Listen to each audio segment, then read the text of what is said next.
আজ বানাতে চলেছি ফেলে দেওয়া ডিমের ট্রে দিয়ে কিছু ক্রিয়েটিভ জিনিস, যেগুলি ঘরে সাজিয়ে রাখার জন্য ব্যবহার করা যেতে পারে।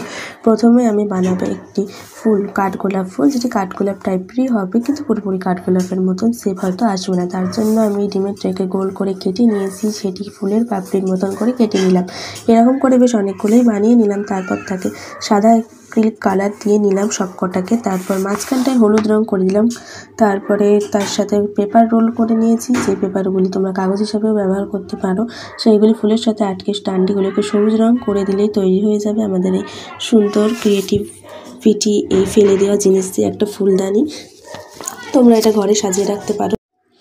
এবার আমি যেটা বানাতে চলেছি সেটি হলো একটি পুতুল। প্রথমে আমি ডিমটাকে গোল করে কেটে নিয়েছি, তারপর 4টে অংশে ভাগ করেছি সেইটাকে, এবং উলের সাহায্যে একটার পর একটাকে ভরে নিয়েছি, এবং গুণ সূচের সাহায্যে সেটা অবশ্যই ভরেছি, ছোটো সূচে দিয়ে যেটা হবে না একেবারে।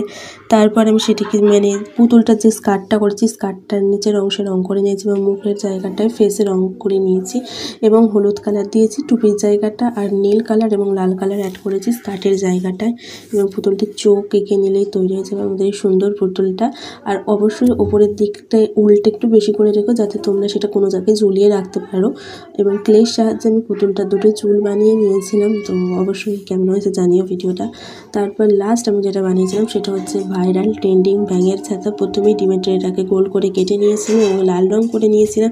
লাল রঙের ওপরে আমি সাদা রঙের অ্যাক্রিলিক কালার ফোটা ফোটা করে দিয়েছিলাম, যেটা ব্যাঙের ছাতার মধ্যে দেখা যায়।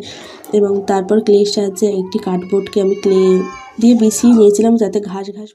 তারপরে তৈরি হয়ে যাবে এই সুন্দর ব্যাঙের ছাতাটা।